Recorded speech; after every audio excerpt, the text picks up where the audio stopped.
好啦，咁啊又同大家傾下偈。咁今次咧講嗰啲露營嘅材料啊，咁啊講啲咩咧？就係整帳幕啦，同埋整袋嗰啲物料。咁啊玩咗都幾廿年啦。咁啊由舊到新咧講下。咁我都發現咧，點解會刺激起我傾下呢個問題咧？就係我發現有啲新嘅物料啊，最近譬如叫燒 poly 啦嚇，之前燒 nylon。即係嗰啲咩15D、20D 嗰啲咧就見得多啦。咁啊近年咧開始留意到一隻物料叫燒 poly 啊，咁啊可能之前都有嘅，其實都10年嘅啦。其實睇翻，但係就係咯，比較之前冇接觸啦。咁另外有一隻咧就叫做又係新新地嘅，就唔係好知，就係 Ultra TNT 係啦。咁啊係啲平過 DCF 啊，平過 Carbon Fiber，但係有即係又係中間嗰啲咁嘅物料咁啊，同大家分享下。咁啊，有啲係冇經驗嘅，咁啊，如果有啲人係玩過咁，不妨可以分享下。咁就我依書直說，有啲係玩過嘅咁。咁啊諗翻咧，最古老嗰隻開始先，就係一開始玩咧就係嗰啲叫帆布，帆布啊，即係帆布咧有啲係紅白藍膠袋嗰啲咁樣，係啦，咁啊。唔係，應該話紅白藍膠袋其實已經係尼龍。帆布係再早啲就係邊啲咧？就係嗰啲玩 glamping 嗰啲咧，即係蒙古包嗰啲啊，係啦，嗰啲係索水嘅基本上。咁但係咧就即係因為夠厚咧，所以咧就頂得下。咁如果超大雨咧，佢先會滲水。咁嗰個咧就係第一代帆布啊。咁啊，我都未用過帆布做嘅，都唔係嘅。其實去嗰啲glamping 嗰啲帳幕就係呢啲嚟嘅嚇，咁啊抗震救災嗰啲有機會係呢啲嚟，咁好頂得嘅，係啦，咁因為佢好厚啊嘛，咁所以就算落大雨咧，佢都會即係吸滿水咧，佢都會射走，但係就好重，咁啊搞唔掂。好啦，咁所以咧第二浸咧就係嗰啲所謂嗰隻叫咩紅白藍嗰啲啊，尼龍啊，係啊尼龍，咁啊厚厚的，咁啊記得以前嗰啲型咧個底咧就係嗰隻嚟啊，超厚，咁啊唔使地墊嘅嗰個年代，係啊，就算有咧都係墊兩塊報紙就得嘅。咁個尼龍，咁當然咧個唔好處就係接唔得細啦，咁另外咧就係重到阿媽都唔認得，但係防水到不得了嘅，即係。我哋而家玩緊咩15D、20D 咧，咁佢落雨落得勁，佢吸個水會重咗，咁要曬翻乾。咁但係咧呢隻咧尼龍咧就冇事。好啊，咁再新少少，即係依家都仲好普遍嘅，就係嗰啲咩210T 嗰啲咧。咁其實210T係咩咧？就係幾多針啊？係啦，咁佢咧都係尼龍咁樣，或者嗰啲聚酯咧去織出嚟嘅，咁就取代咗棉啦嚇，用合成纖維取代咗棉，咁所以咧就即係平得嚟，都係一塊布咁樣織出嚟，咁啊一個唔錯嘅選擇啊，一個平價與中價之間嘅一個選擇啦嚇。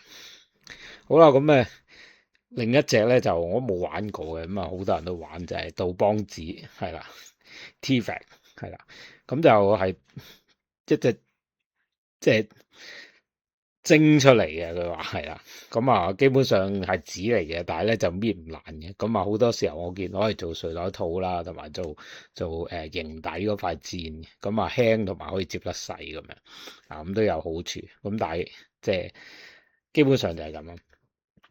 好啦，再上一格咧，就係可能即係常常見嗰啲啦。其實頭先講個杜邦紙咧，就唔會攞嚟做型嘅，啊咁，但係就係咯，可能係太易污糟啊、發毛咁樣，係啦。咁再上一格咧，即係除咗嗰啲210T 上一格咧，就係頭先講嘅15D、20D，咁其實就係嗰個針數啦，即係密啲啦嚇。咁個關鍵咧就係將一啲直嘅塗層咧。整咗落啲尼龍嗰度嚇，咁就可以即係令到佢輕一啲，同埋防水性能好啲。咁就係燒拉郎啦，係啊，燒拉郎即係可能係最常見咯。我諗我大部分人都係燒拉郎。咁燒拉郎咧就可以即係防水啦，咁同埋唔使做鮮燒，因為佢可以黐得到嗰啲防水嗰啲 tap 喺嗰啲針口位，係啦。好啦，咁啊再新一格咧，原來。咁舊嘅喎，就係 DCF 啦，或者以前叫 Carbon Fiber 啦，咁就係一個 Mailer 嘅薄膜，咁啊夾住啲防彈即係纖維啊，甚至係防彈纖維，咁就係啦，我都有啲袋仔係咁嘅，咁啊輕啦，絕對防水啦，落雨都唔會吸滿水，即係唔會吸水嘅。咁但係唔好處就係落雨會好大聲啦，咁因為佢完全彈翻晒水出嚟啊嘛，咁所以會大聲。同埋有一個都常常有啲人講嘅，除咗貴之外咧，即係貴唔係佢嘅問題，係你嘅問題啫，係咪？咁啊，除咗防水，即係除咗貴之外咧，就係佢會嘈啦，落雨。咁另外有一個問題咧，就係佢透明啊，係啦，相當透嘅。咁啊，最多都係若隱若現咁樣。咁所以咧就缺乏咗一啲私隱度咁樣。咁比較 carbon fiber。咁啊，再新啲咧，咁我都有呢個產品嘅。咁啊，我攞嚟做袋啊。咁啊，叫 X-Pack 係啦。咁其實基本上咧就係用 X 嘅網格咧嚇，咁顧名思義係 X 啊嘛，嚟到令到嗰個帆布嗰啲 friend 嚟嘅都係，咁啊再積多一層咁令到佢即係 rigid 啲硬身啲，咁啊防水得嚟咧就堅啲，咁可以攞去做袋啦。咁你唔會攞燒拉落嚟做背囊噶嘛，但係你可以用 X-Pack 嚟做袋咁樣。好啦，再新少少咧，呢個10年內嘅啫，就係我頭先一開場都有講嗰隻叫做燒 poly 嘅東西。咁啊，燒 poly 咧，其實咧基本上咧就係用聚酯纖維取代咗尼龍嚟到上塗層啊。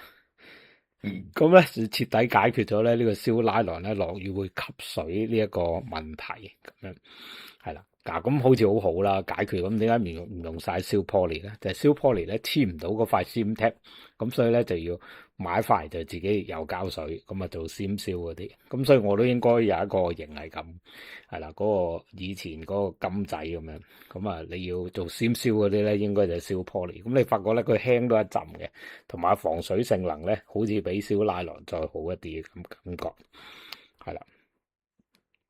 好啦，咁啊。再新一格就係，亦都係刺激我哋喺講呢條片嘅其中一個。咁我未玩過啊，咁啊如果有玩過咧，就留言交流，咁啊分享下你經驗。咁就 Ultra TNT，咁啊出咗幾年嘅啫。咁有間公司咧叫 Challenge，咁就即係搞嗰啲嘢，咁就用 DCF 大約一半價錢咧，就整咗接近 DCS 嘅性能出嚟。咁其實咧都係取代佢佢嗰個織法嘅啫，換咗中間個物料，咁就整咗隻 Ultra TNT 出嚟，咁就係中間，即係中間嗰個特質啊。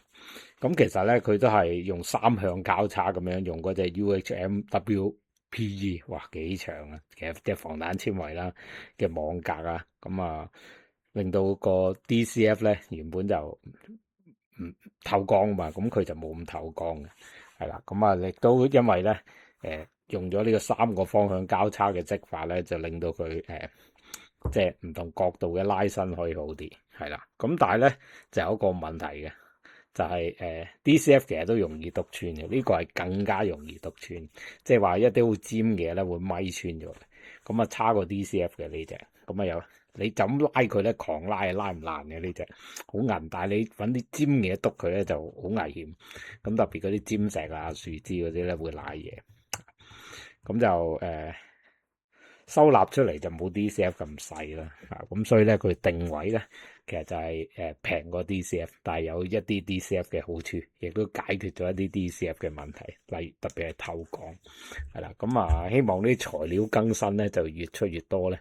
就未來露營咧可以越嚟越好啦，好玩啦，又唔會濕啦，又唔重啦，又接得細啊！咁呢啲咧，即係唯一嘅問題就係貴。咁不過都係嗰句啦，貴咧就唔係嗰隻物料嘅問題，係你同我嘅問題啊！咁所以咧係有得解決。